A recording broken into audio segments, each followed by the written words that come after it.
መዲናችን አዲስ አበባ የተለያዩ ብሔር ብሔረሰቦች እንደዚሁም ደግሞ የውጭ ሀገራት ዜጎች በጋራ የሚኖሩባት ህብራዊት ከተማ ናት። ህብራዊት ከሚያሰኛት አንዳንድ ነገሮች ጉዳይ እንግዲህ ሁሉም ዜጎች በህብር ሲኖሩ የተለያዩ ባህሎችን፣ እሴቶችን፣ አመጋገቦችን ጭምር የምናገኝበት ይሆናል ማለት ነው። እንደምትመለከቱት ከጀርባዬ በአሁኑ ሰዓት የምገኘው ቦሌ ሚካኤል አካባቢ ነው።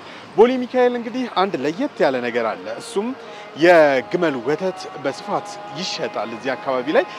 ትንሿን ጅጅጋ፣ ትንሿን ሱማሌ እዚሁ ቦሌ ሚካኤል ላይ እንመለከታለን።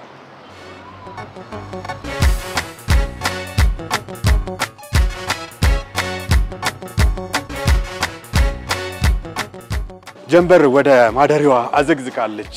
እንደዚሁም ደግሞ በአሁኑ ሰዓት ከምሽቱ 1 ሰዓት ተኩል ሊሆን ነው። ነገር ግን ቦሌ አሁንም እንደደመቀች ነው። የወተት ሽያጭ በቦሌ ሚካኤል ምን ይመስላል የሚለውን ቅኝት እያደረግን እንገኛለን። አንድ ልጅ አግኝቻለሁኝ። እሱ ጋር ትንሽ ቆይታ አድርጋለሁ። ሰላም ነው? ሰላም። ስምህን እንተዋወቅ። ስሜ አብዱላህ ሁሴን አብዲ ይባላል። ያንተሰም? አዎ፣ በወተት እየቀዳህ ነው ያየው ያለውትና ቀጭን ነው ከላም ወተት የሚለይበት ነገር አለው? ይሄ በጣም ቀጭን አይደለም። እስቲ ለመልከተው። እንግዲህ የግመል ወተት ጣዕሙ እንዴት ነው? ጣዕሙ ምርጥ ነው። ደስ የሚል ጣዕም አለው። ደስ ነው። አንተ ብዙ ጊዜ ትጠጣለህ? ሁሉ ጊዜ እጠጣለሁ። 1 ሊትር ነው የምጠጣው። አመሰግናለሁ። እሺ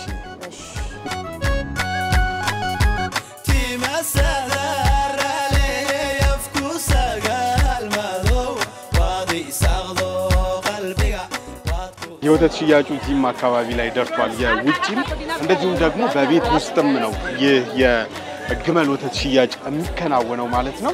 እንደምትመለከቱት ሰዎችም ገበያው ላይ እየገዙ ይገኛሉ። ሻጮችም ቁጭ ብለዋል። ወተት ስንት ነው? ይሄንኛው ስንት ሊትር ነው? 1 ሊትር። ግማሿ ስንት ናት የምትሸጠው? 80 ብር። የግመል ወተት ነው። አሁን ላለመደ ሰው እንዴት ነው? ሃይኔ አሁን የመጀመሪያዬ ነው ብጠቀም አይረብሸኝም? አይደለም ሻሽ ያለ ይረብሽ ካይለም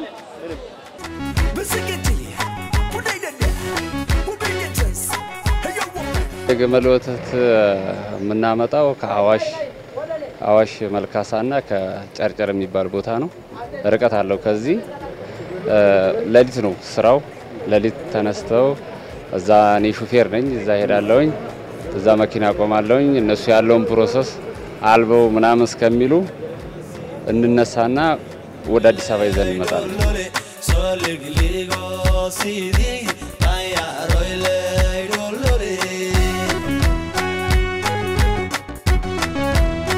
አሁንም የግመል ወተት ሽያጭ በቦሌ ሚካኤል ምን ይመስላል የሚለውንም ቅኝታችን እያደረግን እንገኛለን። አንድ ተጠቃሚ አግኝቻለሁ። ከሱ ጋር ደግሞ ትንሽ ቆይታ ማድረግ ይሆናል።